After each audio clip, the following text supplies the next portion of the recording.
김지현 목사님께서 무엇을 자랑하십니까? 라는 제목으로 말씀 증거해 주시겠습니다. 믿음의 고백을 드림으로 말씀 앞에 나가도록 하겠습니다. 하나님은 나를 사랑하신다. 하나님은 내 인생에 크고 비밀한 계획 가지고 계신다. 하나님은 오늘도 나와 동행하셔서 그 계획 이루어 주신다. 아멘. 그렇게 될 줄 믿습니다. 아멘. 사람들이 모여서 이야기를 하다 보면 자연스럽게 자식 자랑을 할 때가 있습니다. 공부를 잘한다라고 자랑하기도 하고요. 친구들을 잘 사귄다고 또 그렇게 자랑하는 경우도 있습니다. 잘 컸다고 자랑하고 또 대학 잘 갔다라고 자랑하기도 하고요. 또 취업 잘 했다라고 결혼 잘 했다라고 자랑하는 그러한 이야기들을 우리가 종종 하게 됩니다. 자녀가 공부 잘하는 것, 말 잘 듣는 것, 어느 부모가 다 싫어하겠습니까? 부모의 마음 다 똑같을 것 같습니다. 오히려 자녀가 하는 일들이 안 된다든지 또 어려운 그런 상황에 빠졌다든지 문제가 일어났다든지 하는 그 순간만큼 우리 부모로서의 마음 참 가슴 아픈 일은 없는 것 같습니다. 그럼에도 불구하고 자랑이 나쁜 것은 아닙니다. 할아버지 할머니가 되면 이제 손주 자랑이 시작이 되겠죠. 뒤집는다고 자랑하고요. 뿍뿍 기어다닌다라고 자랑을 합니다. 말한다고 자랑을 하고 또 이것저것 이제 만지는 그런 나이가 되면 뭐 책이며 뭐 집안에 있는 모든 뭐 물건들을 다 이렇게 막 던지잖아요. 그런 것을 보면서도 우리 할아버지 할머니들께서는 손주들을 자랑하는 그런 모습들을 볼 수가 있습니다. 인생을 살아가는 데 있어서 자랑은 소소한 재미이자 또 기쁨이고 즐거움인 것을 우리가 볼 수 있습니다. 자랑은 사전적인 의미로 자기와 관계 있는 모든 것을 남에게 드러내어 뽐내는 것이라고 말합니다. 성경에서 말하는 자랑은 긍정적인 의미와 또 부정적인 의미 함께 가지고 있습니다. 예를 들어서 연세 많으신 우리 어르신들에게 그 백발은 자랑이다, 영광이다, 아름답다라고 성경에 기록되어 있죠. 반대로 유대인들이 자신의 경건을 과시하기 위해서 길거리나 또 시장에서 이렇게 서서 기도하는 그 모습을 보고 우리 예수님께서 뭐라고 말씀하십니까? 외식한다라고 말씀을 하시죠. 자랑은 이렇게 누구를 대상으로 하느냐에 따라서 전혀 상반된 결과를 가지고 옵니다. 우리가 사는 사회에서는 거의 믿는 사람이 아니기 때문에 자랑이 큰 문제가 되겠느냐라고 그렇게 이야기를 하지만 신앙 안에서는 큰 문제가 될 수 있다는 거죠. 다시 말해서 성도인 우리가 자기 자신을 자랑하는 것과 또 자기가 아닌 남이나 다른 사람, 하나님을 자랑하는 그런 부분에 있어서는 좀 더 다른 차원이 있다라는 이야기입니다. 오늘 이 시간에 우리는 자랑에 대해서 함께 살펴보려고 합니다. 자기 자신을 자랑하는 것과 또 하나님을 자랑하는 것은 각각 어떤 의미를 가지고 있는지, 이 의미들이 어떤 이유를 가지고 있는지, 왜 그런지를 함께 살펴보고 정말 우리가 삶을 살아가면서 무엇을 자랑할지를 찾아가 보는 시간이 되시기를 바랍니다. 먼저 하나님 외에 다른 것을 자랑하면 그 자랑은 곧 교만입니다. 하나님 외에 다른 것을 자랑하는 것이 왜 교만이냐? 이유는 두 가지입니다. 첫 번째로는요, 높아지려고 하는 마음이기 때문에 그렇습니다. 교만의 궁극적인 목적이 있습니다. 그것은 자신에게 영광을 돌리거나 또 자신이 높임을 받는 것을 말합니다. 남들과 비교하면서 내가 당신보다 더 낫지, 내가 당신보다 못하는 게 뭐야? 라고 하는 그런 마음, 생각, 그것을 우리가 가지려고 한다는 거죠. 예를 들어서 우리가 운전을 하다 보면 소형차가 갑작스럽게 차선을 변경해서 내 앞으로 들어올 때가 있습니다. 아마 그런 경험 종종 해보셨을 겁니다. 그때 어떻게 하시나요? 잘 양보해 주십니까? 우리 안에 만약에 차가 작다고 해서 우리가 그 길을 양보를 해주지 않는다면 우리의 잠재의식이나 무의식 안에 내가 당신보다 더 낫는데 왜 내 길을 방해하느냐라는 그런 마음이 숨어져 있는 겁니다. 숨겨져 있는 거죠. 또한 직업에 귀천이 없다고 말하지만 우리가 좋은 직장이나 고위직을 마다할 사람 없고요. 자식 자랑이 잘못은 아닙니다. 그럼에도 불구하고 다른 집 자녀들보다 못한다라는 소리 듣고 싶어하는 부모는 아무도 없을 겁니다. 서양 사람들이 우리를 인종차별한다라고 우리가 굉장히 많이 이야기를 하죠. 그런데 우리가 동남아시아를 여행한다든지 동남아시아 사람들을 보게 되면 우리도 모르는 사이에 똑같이 차별을 하고 있는 모습을 보게 됩니다. 또 교회 안에서, 신앙 안에서 이런 경우도 있습니다. 스스로 입으로 말을 하지는 않지만 직분에 대한 욕심이 있다 보니까 그 직분을 얻기 위해서 내가 당신보다 더 낫지 않느냐라는 그런 마음이나 생각 가질 때가 있고요.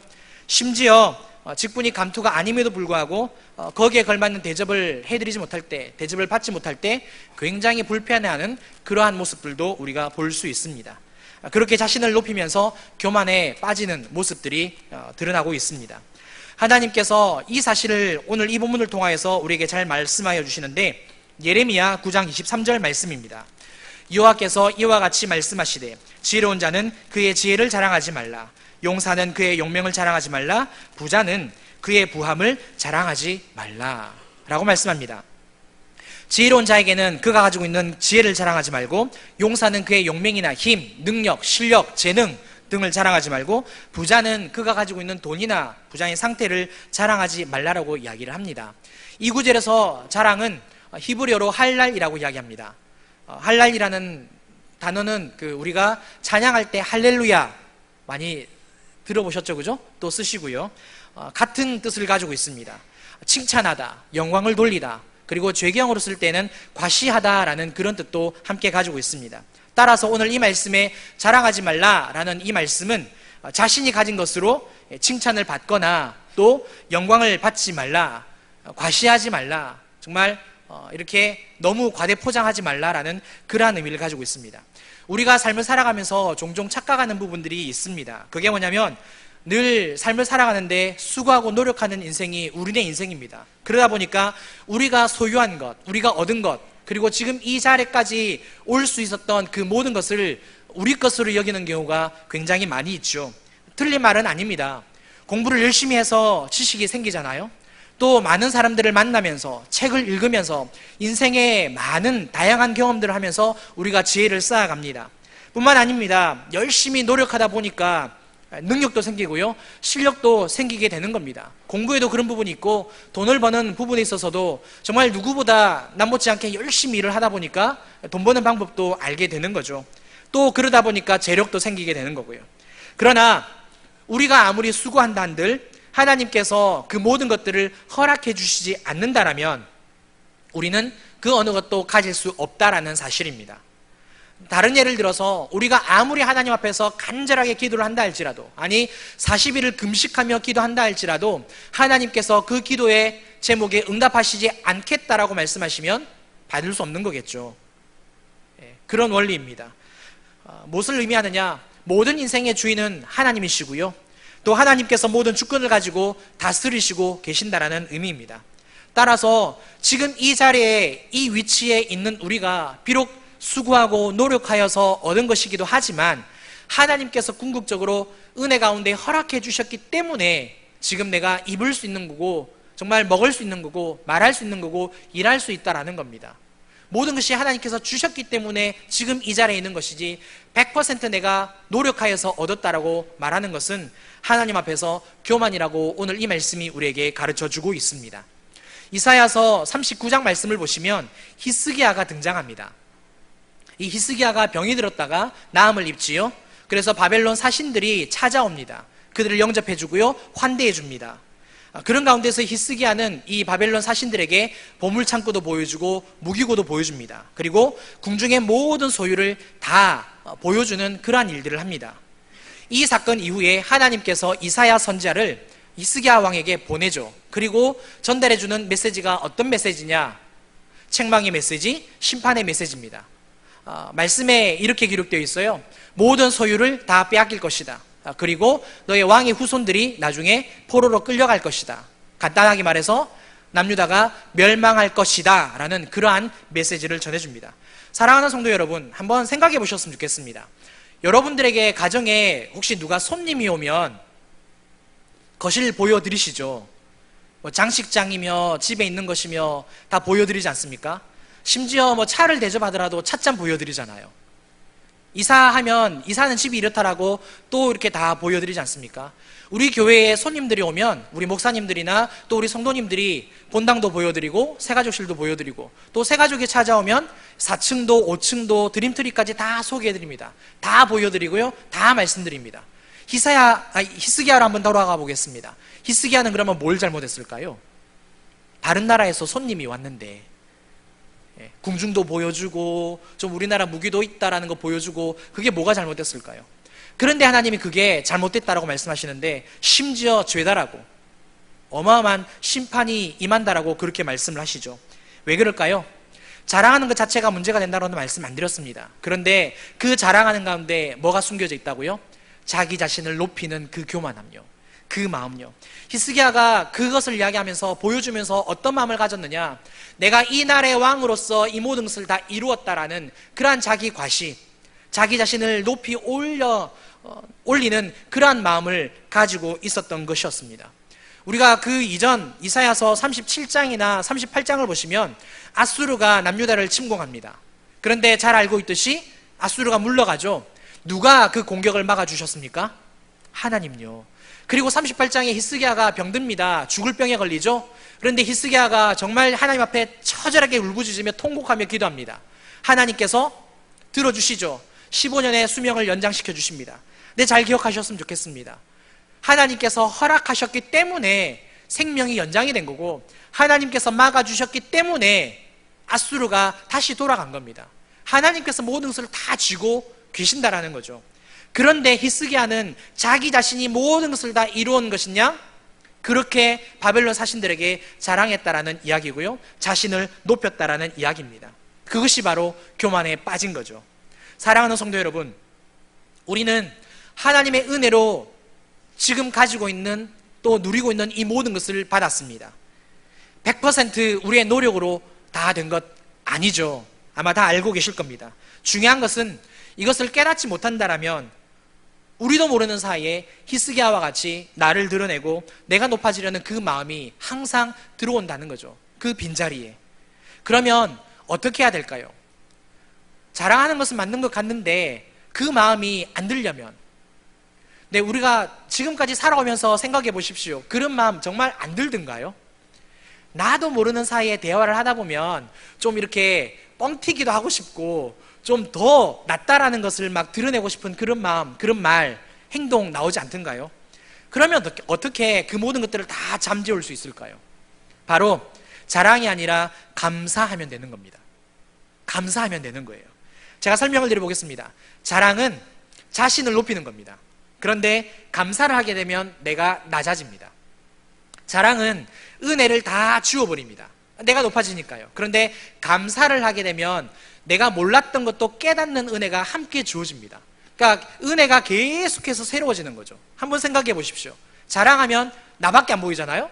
그런데 감사를 하게 되면 내가 아니라 받은 것에 대해서, 얻은 것에 대해서, 주신 것에 대해서 은혜가 자꾸만 새록 떠오른다라는 겁니다. 왜 그러느냐? 감사라는 이 말이 나는 그런 것을 받을 만한 자격이 없습니다 라는 이런 뜻을 내포하고 있기 때문에 그렇습니다. 사랑하는 성도 여러분, 따라서 우리가 정말 자랑할 때 항상 조심할 것은 무엇이냐? 우리의 마음이 높아지려고 하는 것이 아니라, 더 낫다라고 말을 할 것이 아니라 하나님 은혜에 감사하다라는 그 고백을 가지고 나아가면서 이야기를 하면 우리가 교만해지지 않는다라고 오늘 성경이 우리에게 가르쳐 주고 있습니다. 성경에 이런 말씀 있지요. 범사에 감사하라. 이는 그리스도 예수 안에서 너희를 향하신 하나님의 뜻이니라. 아멘. 우리가 감사할 때에 우리가 낮아집니다. 우리가 우리 스스로를 높이면, 자랑하면 은혜가 다 사라진다니까요. 하나님이 다 은혜로 주셨는데 그게 하나도 기억이 나지 않습니다.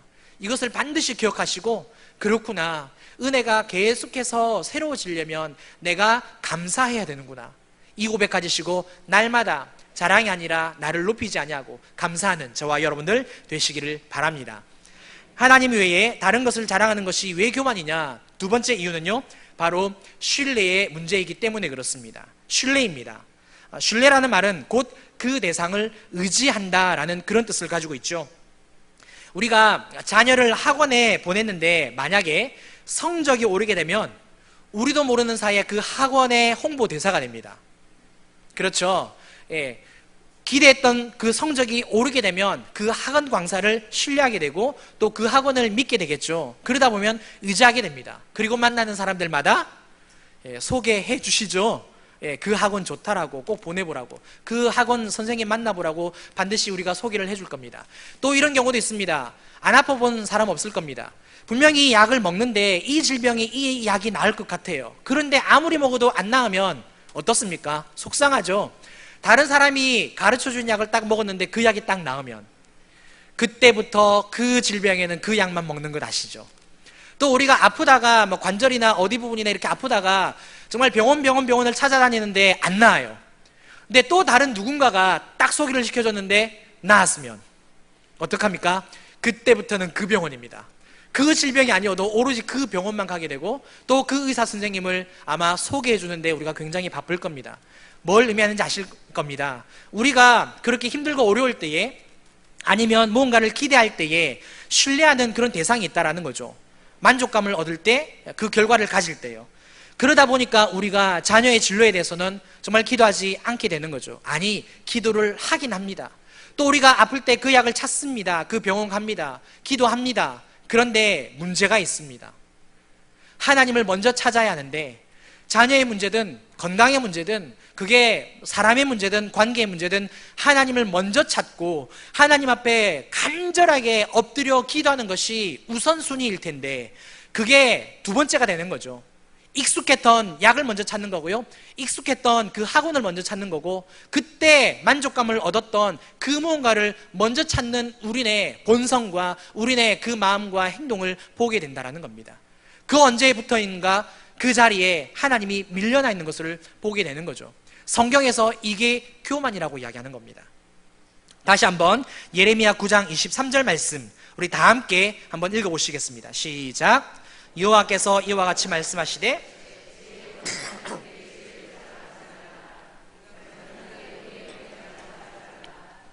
그의 부함을 자랑하지 말라. 아멘.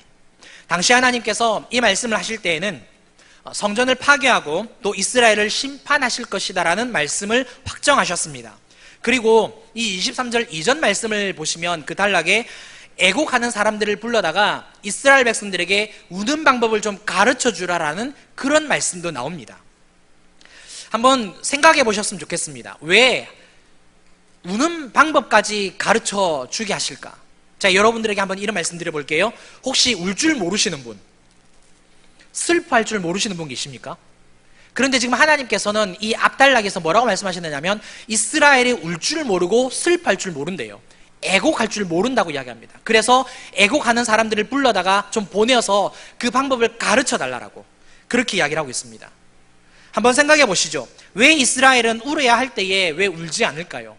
분명히 하나님께서 심판을 확정하셨거든요.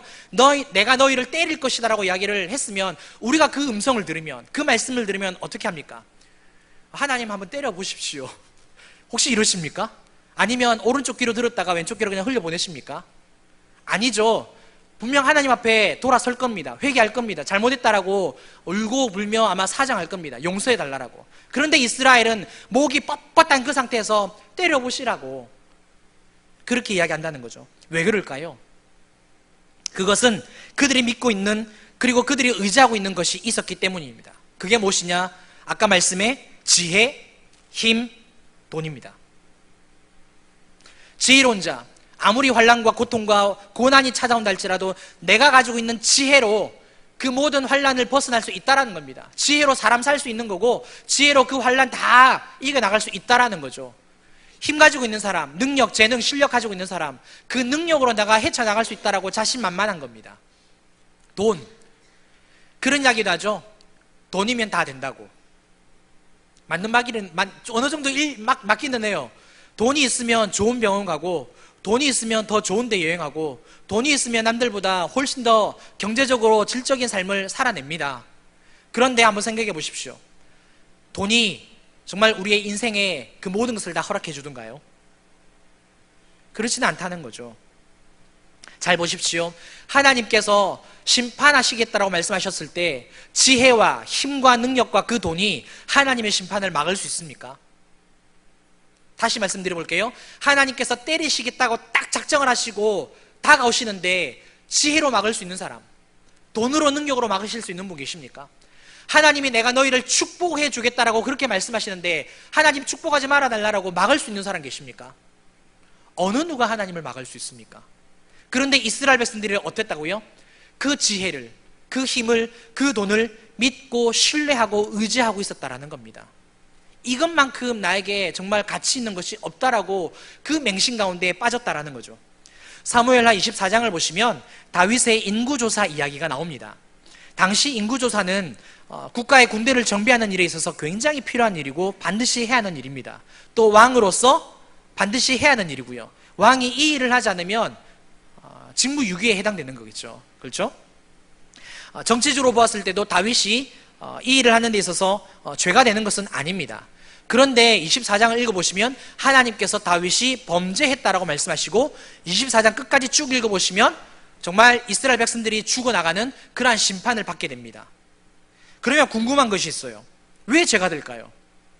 왕으로서 그 나라를 정비하고 이렇게 관리하고 다스리는 것은 왕의 책임인데, 왕의 직무인데 그 인구조사를 했다고 해서 하나님께서 잘못했다고 말씀하시며 또 심판하신단 말입니다. 왜 그러셨을까? 그 이유는 인구조사의 목적에 관한 그의 마음 때문에 그렇습니다. 다윗은 인구조사를 통하여서 통일왕국의 군사력이 어떠한지를 좀 가늠해 보고 싶었습니다. 그런데 한번 생각해 보셨으면 좋겠습니다. 그 이전에 다윗이 정말 싸우고 전투하고 전쟁할 때 군사력, 정말 군대의 힘으로만 이겼을까요? 성경을 읽다 보면 그런 내용도 나와요. 막 승리했는데 전리품을 막 취합니다. 그 가운데서 병거 100대의 그 말만 남겨두고 그 외의 모든 병거의 말들의 힘줄을 끊어내는 그런 사건도 있습니다. 그렇다면 다윗은 군사력으로 이긴 것은 아니겠죠. 무엇으로 이겼을까요? 사무엘하 8장 6절 말씀 제가 읽어드리겠습니다. 다윗이 다메섹 아람에 수비대를 두매 아람 사람이 다윗의 종이 되어 조공을 바치니라. 다윗이 어디로 가든지 여호와께서 이기게 하시니라. 다윗이 어디로 가든지 가는 곳마다 하나님께서 함께 해 주셨기 때문에 다윗이 이긴 거죠. 하나님이 여기로 가면 여기서 싸울 때마다 함께 해 주셔서 이긴 거고요, 저기로 가면 저기로 갈 때마다 함께 해 주셨기 때문에 승리한 겁니다. 그러면 만약에 다윗이 하나님을 신뢰하지 않았다면, 군사력만 의지했다면 100% 졌을 겁니다. 아예 한 번, 두 번 정도 이기지 않았을까요? 그렇게 말할 수 있지만 아니요, 100% 졌을 겁니다. 왜 그럴까요? 다윗이 하나님을 바라보기도 했지만 하나님께서 다윗을 주목하고 계셨기 때문입니다. 내가 사랑하는 종이 과연 하나님을 신뢰하고 의지하고 있는지 아니하는지를 보고 계시니까요. 성경 말씀에 보시면 가나안 땅 전쟁할 때 여호수아가 여리고성을 점령합니다. 어마어마한 성인데 이기죠. 그런데 그보다 비교할 수 없는 굉장히 작은 아이성 패배합니다. 하나님께서 여호수아와 이스라엘을 보고 계셨기 때문에 그 승리와 패배를 주관하신 것 아니겠습니까? 군사력으로 물론 싸웁니다. 반드시 병거 있어야 되고 말도 있어야 되고 창과 칼 있어야 됩니다. 그럼에도 불구하고 그 마지막 승리의 결과는 하나님께서 허락하셔야만 그게 이루어진다는 사실이죠. 다시 말해서 하나님이 함께 해 주셨기 때문에 다윗이 이긴 거잖아요. 그런데 그 인구조사로 말미암아 그 마음이 내가 어느 정도의 왕이 되는지, 어느 정도의 능력이 있는지, 그 군사력에 대한 그러한 신뢰, 그러한 의지가 깃들었다는 것을 우리가 볼 수 있겠습니다. 사랑하는 성도 여러분, 그렇다면 우리가 늘 지혜, 힘, 능력, 돈, 이게 반드시 없어서는 안 된다는 게 아닙니다. 우리의 삶에 필요합니다. 그럼에도 불구하고 그것은 신뢰의 대상이 될 수 없고 또 의지의 대상이 될 수 없다라는 거죠. 우리가 막말로 이런 이야기 하잖아요. 정말 사람은 믿을 거 못 된다고. 그런 말씀 하시죠? 그런 말씀 안 하십니까? 사람 믿다가 얼마나 많이 배신 당하시는지 아시잖아요. 이렇게 이야기를 하죠. 사람은 이해할 대상이라고. 신앙의 대상, 믿음의 대상이 아니라고 이야기를 하지 않습니까? 오직 이 땅에서, 이 세상에서 믿을 분은 하나님밖에 없는 거죠. 하나님 외에 그 누구도 믿을 수 없다는 겁니다. 우리가 가진 것들, 우리를 구원해 줄 수도 없고요, 또 그것이 본질이 아니기 때문에 우리가 신뢰해서도 안 될 것이고 또 의지해서도 안 될 것입니다. 하나님이 아닌 다른 것을 의지하고 자랑하는 것이 교만이라고 말씀하십니다. 사랑하는 성도 여러분, 그러면 어떻게 해야 될까요? 지혜도 필요하고 힘도 필요하고 능력도 필요하고 돈도 필요한데 그거를 우리가 의지할 때가 굉장히 많잖아요. 그것을 신뢰하는 가운데 그것을 또 유용하게 사용하지 않습니까? 그러면 그거를 아예 배제할 수는 없는데 어떻게 하면 될까요? 지혜나 힘이나 돈보다 이것을 더 신뢰하면 되는 겁니다. 그것은 바로 다윗에게서 힌트가 있었습니다. 하나님의 함께 하심요. 우리가 돈을 믿기도 하고요, 지혜를 또 힘을 믿기도 합니다. 신뢰하기도 합니다. 그러나 그것이 하나님보다 더 높은 자리에 있어서는 안 된다라는 거죠. 하나님을 첫 번째로 우리가 신뢰하는 그 가운데서 지혜든 돈이든 능력이든 유용하게 쓰는 그 모습이 지혜로운 사람이요, 그것이 하나님 앞에서 겸손하다라고 우리에게 가르쳐주고 있는 겁니다. 사랑하는 성도 여러분, 제가 이번 주에 친구에게 기도 부탁을 했습니다. 도고 기도를. 이번 주에 또 주일 설교를 하게 되는데 7월 달에도 한번 부탁을 했고 이제 8월 달에 이번에도 서니까 이제 좀 부탁을 했습니다. 많이 떨리기도 하고 두렵기도 하고. 여러분들은 모르시죠? 이 자리가 굉장히 두렵고 떨립니다. 여하튼 간에 친구에게 기도 부탁을 했는데 친구가 그런 이야기를 해주더라고요. 뭘 이야기했느냐면 영과 진리로 예배하는 예배자가 설교 말씀 들을 거라고, 걱정하지 말라고, 담대하게 선포하면 된다고 그 이야기를 해주더라고요. 그래서 저에게도 믿음이 생겼습니다. 영과 진리로 예배하는 자는 하나님께서 그 영혼에 귀를 열어서 말씀을 주시는구나. 사랑하는 성도 여러분, 하나님의 함께 하심을 믿는 사람이 영과 진리로 예배하겠죠. 그걸 믿겠죠. 마찬가지입니다. 내가 사업을 하든 공부를 하든 자녀를 말씀대로 키우려고 노력을 하든 그 무슨 일이든지 다 상관없습니다. 책을 많이 보고 세미나를 다니고 그런 거 해도 다 상관없습니다. 그럼에도 불구하고 우리가 항상 기억할 것은 이 모든 일에 하나님이 함께 하신다. 이 믿음이 우선되어야 하나님께서 지혜도 붙여주시는 거고요, 사람도 붙여주시는 거고, 돈도 허락해 주시는 거고요, 능력도 갖다 붙여주시는 겁니다. 따라서 우리가 세상을 의지할 것이 아니라 하나님의 그 함께 하심을 의지하고 믿고 신뢰할 때에 하나님께서 우리를 향하여서 겸손한 사람이다라고 칭찬해 주신다는 거, 그것을 꼭 기억하셔서 하나님이 함께 하신다, 하나님이 함께 하신다라는 이 믿음 가운데 살아가는 저와 여러분들 되시기를 바랍니다. 이제 마지막으로 우리는 무엇을 자랑해야 할까요? 그것은 바로 하나님입니다. 하나님을 자랑하고 또 자랑하고 또 자랑하고 죽을 때까지 자랑하는 겁니다. 하나님 자랑은 무엇을 의미하느냐? 바로 겸손이라는 거죠. 하나님 자랑하는 것이 왜 겸손이냐? 하나님을 높이는 일은 동시에 내가 낮아지는 겁니다. 그러니까 높임과 낮음은 같이 붙어 있습니다. 동전의 앞면이나 뒷면이나 그것처럼요. 그러니까 하나님을 높이게 되면 내가 낮아지는 거고요, 하나님께 영광을 올리게 되면 내가 우리를 낮추는 겁니다. 앞달락에서 제가 그런 말씀 드렸습니다. 히브리어로 할랄이라고, 높이는 것이라고. 그럼 당연히 낮아지겠죠. 중요한 것이 있습니다. 우리가 하나님을 자랑하려면 하나님이 누구신지, 또 하나님이 어떤 일을 하시는지 구체적으로 자세하게 알아야 하나님을 자랑할 수 있겠죠. 우리가 수박 겉핥기식으로 알고 있으면, 그냥 대충 알고 있으면 어떨까요? 하나님은 좋으신 분이지, 그 다음 할 말은요? 땡땡땡. 침묵이지 않겠습니까?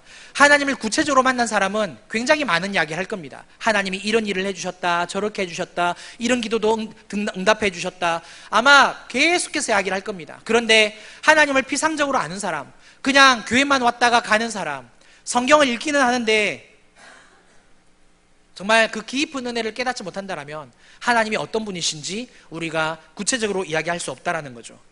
참된 자랑이 되지 못한다는 겁니다. 예레미야 9장 24절 말씀입니다. 자랑하는 자는 이것으로 자랑할지니 곧 명철하여 나를 아는 것과 나 여호와는 사랑과 정의와 공의를 땅에 행하는 자인 줄 깨닫는 것이라. 나는 이 일을 기뻐하노라. 여호와의 말씀이니라. 본문에서 하나님을 아는 것과 여호와 하나님이 사랑과 정의와 공의를 땅에 행하는 자인 줄 깨닫는 것은 하나라는 의미입니다. 좀 더 쉽게 말씀드려서 내가 하나님을 아는데 하나님은 나를 사랑해 주시는 분이야, 정말 정의를 베풀어 주시는 분이야, 공의를 행하시는 분이야 라고 이렇게 말할 때 하나님을 안다라고 성경이 우리에게 가르쳐 주고 있는 것입니다. 문제는 하나님이 행하시는 그 사랑과 정의와 공의를 경험해야 하나님을 아는 건데, 우리가 좀 전에도 제가 말씀드렸습니다만 피상적으로 알기 때문에 그냥 교회만 왔다가 가는 그걸로 우리가 신앙생활을 한다, 하나님을 안다라고 말한다는 거죠. 근데 그것은 정말 한 번만 더 들어가 보면 하나님에 대해서 정말 모른다라는 것을 우리가 알 수 있다는 겁니다. 그렇다면 하나님의 이 사랑과 또 정의와 공의는 무엇을 의미할까요? 간략하게 설명을 드리겠습니다. 하나님께서 이 땅에 행하시는 사랑은 끊을 수 없는 사랑입니다. 본문의 이 사랑은 인자라고도 해석을 하고 인애라고도 해석을 하는데 헤세드라고 적힙니다. 끊을 수 없는 사랑, unfailing love라고 이야기를 하죠. 우리는 하나님 앞에서 아무것도 내세울 것 없는 그런 죄인입니다. 바람 불면 휙 하고 날아가 버리는 그런 티끌과 같은 존재가 바로 우리입니다. 그런 우리를 하나님께서 구원하시고 사랑하시면서 설령 우리가 죄 가운데서 정말 부끄럽고 창피하고 못난 모습을 가지고 있다 할지라도 우리 하나님은 어떤 하나님이냐? 우리를 버리지 아니하시는 하나님요. 우리가 그렇게 죄 가운데 삶을 살아왔음에도 불구하고 하나님은 신실한 사랑으로 여기까지 우리를 인도하신 하나님요. 그것이 하나님의 사랑입니다. 제가 휴가 기간에 하나님 앞에 그런 고백을 한 적이 있습니다. 하나님, 제 인생 40 넘게 살아와서 돌아보니까 정말 죄에 얼룩진 인생이 아니라 정말 죄에 빠져서 잠수하고 있는 인생인 것 같습니다 라는 그런 고백을 드렸어요. 그런데 하나님께서 보다 못해 고백을 바꿔주시더라고요. 나는 너에게 신실한 하나님이다. 나는 너를 지금까지 여기까지 인도해낸 하나님이라고. 사랑하는 성도 여러분, 똑같습니다. 우리에게 베풀어주는 사랑이 그러한 사랑입니다. 우리가 아무리 못나 보여도, 우리가 정말 범죄하는 그 자리에 있다 할지라도 하나님은 우리를 버리지 아니하시고 끊어내지 아니하시고 계속해서 하나님이 그 사랑으로 끌어당기시는 그 사랑의 하나님이라는 것. 이 하나님을 아는 사람이 정말 그 하나님의 사랑을 자랑하겠죠. 두 번째입니다. 정의요. 정의는 공평을 의미합니다. 우리가 사는 이 사회는 죄악에 물든 사회요, 또 정말 차별하는 그런 사회입니다. 늘 차별하죠. 출신이 다르다고 차별하고요, 또 못 배웠다고 차별하고, 뭐 이 모양 저 모양으로 뭐 여러 가지를 차별하고, 그 차별하다 보니까 또 억울해서 역차별하는 그러한 일들이 우리 사회에 비일비재합니다. 그런데 우리 하나님만큼은 우리를 향하여서 차별하지 않는다라는 것 아십니까? 예를 한번 제가 들어보겠습니다. 가끔씩 우리 어르신들이나 우리 성도님들이 기도 응답할 때에 목사님이 기도해 주시면 더 빨리 응답해 주시겠죠. 그런 말씀하실 때가 있어요. 제가 한번 여쭤볼게요. 목사님이나 우리 장로님들이 기도를 해주시면 하나님이 더 빨리, 더 확신 있게 강력하게 기도 응답해 주십니까? 그러면 새 가족은요, 오늘 믿으신 분은, 아니 60대 70대는 어쩌라고요? 가면 그런 분들은 그런 분들이 하나님 앞에 기도하면 그분들의 기도는 자, 기다려봐라, 목사 장로 먼저 기도 응답해주고 너희 기도 응답해줄게, 그러시던가요? 아니죠. 우리 하나님은요, 우리를 사랑하시는 데 있어서, 기도에 응답하시는 데 있어서, 우리의 삶을 붙들어 주시는 데 있어서 한 번도 차별하지 않는다라는 겁니다. 한 분 한 분을 사랑하시는데 그 사랑이 절대적인 사랑이요, 영원한 사랑이요, 공평한 사랑이라고 우리에게 가르쳐 주신다는 거죠. 그러면 이것을, 이 차별하지 않는 하나님의 이 정의를 경험해 본 사람이 하나님은 나를 차별하지 않으시지, 하나님은 우리 자녀를 차별하지 않으시지, 하나님은 우리 가족들을 차별하지 않으시지 라고 고백할 수 있게 된다는 겁니다. 이게 자랑이죠. 세 번째입니다. 하나님께서 이 땅에 행하시는 그 공의는 죄악을 심판합니다. 하나님만이 유일하게 의로운 분이십니다. 하나님이 의로우신 분이십니다. 그래서 이런 의미를 가지고 있습니다. 우리가 삶을 살다 보면, 말하다가 대화를 하다 보면 내가 이렇게 높아지는 경우가 있는데, 신앙이 이렇게 뭐 말씀과 기도의 삶을 언제 때나 어느 때나 하다 보면 좋아질 때가 있잖아요. 나도 모르는 사이에 신앙이 좋아질 때가 있습니다. 그러면 그때 누군가가 보이죠. 옆에 잠자고 있는 남편이 보이고, 공부하라 그러는데 공부 안 가고 게임하고 있는 우리 자녀들이 보이죠. 그때 어떡합니까? 높아져 있는 내가 그들에게 열심히 뭔가를 쏟아내죠. 공부하라고 그러기도 하고, 교회 가라고 그러기도 하고, 막 여러 가지 이야기를 할 겁니다. 잘 생각해 보십시오. 우리의 신앙이 좋아질 때가 있고 나빠질 때가 있습니다. 이런 사이클이 있어요. 그런데 그 좋아졌을 때에, 내 신앙이 좋아졌다고 남이 내 눈에 들어왔을 때, 그때 우리가 높아진 겁니다. 높아진 거예요. 그때 말할 때 굉장히 조심하셔야 돼요. 근데 그때 우리가 어떤 그 위치가 되느냐면, 내가 의로워졌다라는 그러한 생각이 든다는 겁니다. 근데 잘 보십시오. 이 세상에서 천지 만물 가운데 의로우신 분은 누구밖에 없다고요? 하나님 한 분요. 욥이 자신이 의롭다라고 말하는 바람에 책만 받고 회개했잖아요. 이 온 천지 만물 가운데 우리는 절대 오를 수 없습니다. 하나님이 우리에게 믿음을 보시고 옳다라고 칭의 그렇게 말씀해 주시기 때문에 우리가 의인이 되는 거지, 우리 스스로는 절대 옳을 수 없는 존재이죠. 의로워질 수 없습니다. 그럼에도 불구하고 우리는 우리 자신도 모르게 높아지는 그러한 때가 있다라는 거죠. 따라서 모든 악인 심판하시고 의인은 구원하시는 그 하나님, 그런데 중요한 것은 그 가운데 우리도 스스로 의롭다라고 여기면 우리도 하나님의 그 책망 앞에 자유로울 수 없다라는 사실입니다. 사랑하는 성도 여러분, 하나님을 경험하지 않고서는 하나님 자랑할 수 없습니다. 문제는 하나님의 그 살아계심을 잘 경험하지 못한다는 데 있는 거죠. 이렇게 사랑, 정의, 공의, 하나님께서 이것을 알아야 하나님을 자랑할 수 있다고 이야기하는데, 우리가 이 부분에 대해서 경험을 하지 못하니까 하나님 자랑하는 부분들이 없어지는 거죠. 남편 자랑은 하고 자식 자랑도 하고 뭐 여러 가지 자랑도 합니다. 그런데 그 자랑을 하는 가운데 하나님 자랑은 뭐 거의 찾아볼 수가 없는 거죠. 한번 여쭤보겠습니다. 왜 이게 잘 안 될까요? 왜 그렇게 하나님의 살아계심을 경험하는 게 참 어려울까요? 그것은요, 하나님께 관심이 없기 때문입니다. 관심요. 제가 이렇게 한번 설명을 해드려 볼게요. 부부 사이에 남편과 아내는 어떤 음식을 좋아하는지 다 아시죠?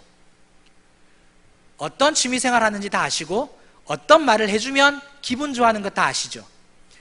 자녀들에게 뭐를 주면 좋아합니까? 용돈요. 자녀들이 어떤 음식 좋아하는 것 다 아시죠? 어떤 취미생활, 어디 놀러가면 좋아하는 것 다 아시고, 누구 만나는 것도 좋아하는 거 아시죠? 제가 역으로 바꿔보겠습니다. 하나님께서 여러분들을 바라보시는데 하나님은 여러분들에게 있어서 뭐를 좋아하시나요? 매번 물어보십니까? 극단적인 예를 들어보겠습니다. 하나님 김치찌개 좋아하십니까? 극단적인 예입니다. 뭘 의미하는지 아시겠죠? 부부, 아내, 남편, 자녀, 내 주위에 있는 사람들에게는 굉장히 많은 관심을 가져요. 그런데 하나님께는요, 우리가 하나님께 관심을 가지고 하나님을 바라보게 되고, 하나님이 그 사랑이 어떤지, 하나님의 정의가 어떤지, 하나님의 공의가 어떤지를 내가 깊이 체험하게 되면 하나님을 자랑할 수밖에 없다는 겁니다. 우리가 이런 말 하잖아요. 관심은 곧 사랑이다. 관심은 곧 사랑이라고요. 내가 관심 가지는 것만큼 사랑하는 거고요, 내가 사랑하는 것만큼 관심 가지는 겁니다. 그러면 하나님은요, 얼마나 많은 관심을 가지십니까? 하나님이 나를 통하여서 뭐를 기뻐하시는지, 뭐를 좋아하시는지, 뭘 해야, 어떠해야, 어떤 상태에 있어야, 어떤 신앙을 가져야 그렇게 하나님이 나를 기뻐하실까? 물론 잠잠히 바라보시면서도 기뻐하시죠. 사랑하시죠. 그럼에도 불구하고 우리가 가져야 하는 생각은 뭐냐? 우리가 가져야 하는 그 마음은 뭐냐? 관심요. 하나님이 나를 통해서 뭐를 기뻐하시는지 관심 가져보셨습니까? 오늘 아침에 식사하시면서 우리 자식 새끼들이 생선 좋아하고 스팸 좋아하고 계란 후라이 좋아하는 거는 다 아시면서 우리 하나님은 뭘 좋아하시는지 혹시 생각해 보셨습니까? 관심이고 사랑이지 않습니까? 우리가 정말 하나님이 나에게 어떤 사랑을 베풀어 주시는지, 어떤 정의를 베풀어 주시는지, 공의를 베풀어 주시는지, 죄 가운데 나아가서는 안 된다 하더라, 따라라고 그렇게 항상 우리를 보듬어 주시는 그 하나님을 경험하면 공의 하나님 체험하는 거죠. 어디를 가든지 간에 차별받는 것 같은데 정말 교회 안에만 오면 하나님이 차별하지 않는구나 경험하게 되면 그 하나님 너무 감사하다라고 다른 사람에게 고백하지 않겠습니까? 관심거리가 사랑거리고요, 사랑거리가 자랑거리입니다. 자랑거리가 관심거리입니다. 사랑하는 성도 여러분, 따라서 정말 하나님 앞에 더 많은 관심 가졌으면 좋겠습니다. 우리 자녀들은 당연한 거잖아요. 부부도 당연한 거지 않겠습니까? 이제는 눈을 들어서 하나님이 나를 통해서 뭐를 기뻐하시는지 그것을 더 많이 헤아려 보시고, 그런 부분들로 기도하셔서 하나님께 기쁨 되시고, 또 그런 삶을 살아갈 때에 하나님이 참 겸손하구나 라고 말씀하신다는 것, 이거 꼭 깨달으셔서 하나님만 더 바라보는 저와 여러분들 되시기를 바랍니다. 말씀을 맺겠습니다. 하나님은 교만한 자를 싫어하시고 겸손한 자를 기뻐하십니다. 하나님 외에 다른 것들을 자랑하는 건, 그것은 나를 높이는 교만이요, 세상을 신뢰하고 의지하는 것도 교만입니다. 우리는 나를 높이는 그런 자랑이 아니라 오히려 감사해야 하고요. 그래야만 은혜가 새록 기억나고요. 계속해서 새로워집니다. 뿐만 아니라 지혜, 힘, 돈 필요합니다. 사용해야 합니다. 또 써야 합니다. 의지해야 되고요. 그러나 그것이 하나님의 자리에 있어서는 절대 안 될 것입니다. 따라서 하나님의 함께 하신다라는 그것을 믿고 신뢰하는 가운데 예배하시고 삶을 살아가시면 하나님께서 오히려 지혜도 힘도 돈도 다 허락하여 주실 줄 믿습니다. 그리고 마지막으로 누구에게 관심 가져야 된다고요? 하나님요. 관심이 사랑이고요. 그 사랑이 자랑이 된다는 것. 사랑하면 막 자랑하잖아요. 그렇죠? 그러니까 하나님께 더 마음 들이셔서 하나님 뭐를 더 기뻐하십니까? 물론 하나님이 내가 네 보는 것만으로도 기쁘다 그렇게 말씀하시겠지만 그럼에도 불구하고 정말 하나님께 영광 올려드리는 저와 여러분들 되시기를 주님의 이름으로 축원합니다. 아멘. 함께 이 시간 찬송 드리시겠습니다.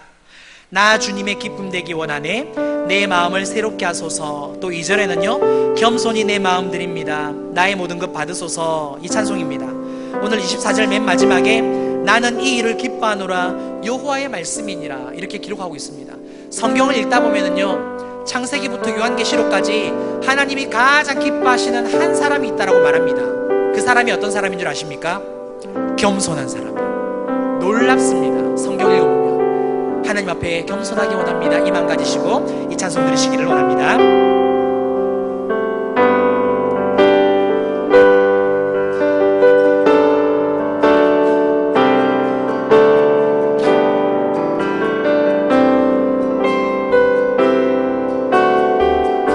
나 주님의 기쁨 되기 원하네 나 주님의 기쁨 되기 원하네 내 마음을 새롭게 하소서 새 무대가 되게 하여 주사 주님의 빛 비추게 하소서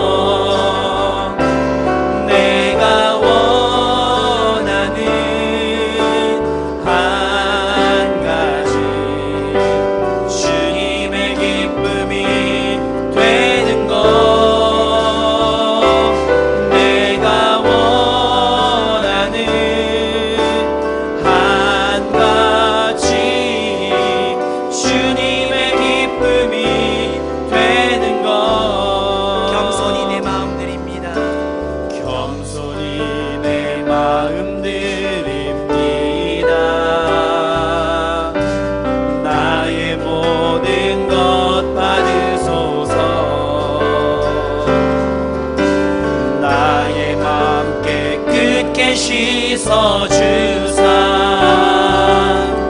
주의 길로 행하게 하소서 내가 원하는 한 가지 주님의 기쁨이 되는 것 내가 원하는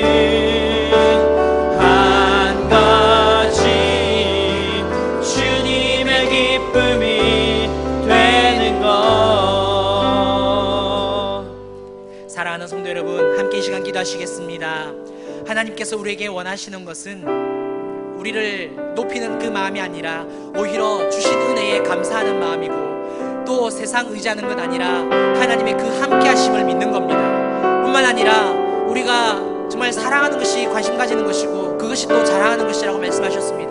우리에게 어떤 사랑을 또 어떤 정의와 공의를 베풀어 주셨는지 어떻게 내 삶에 역사하셨는지 우리 가정에 함께 하셨는지 돌아보시고 하나님 앞에 더 영광 올려드리는 이 시간 되셨으면 좋겠습니다. 함께 기도하겠습니다.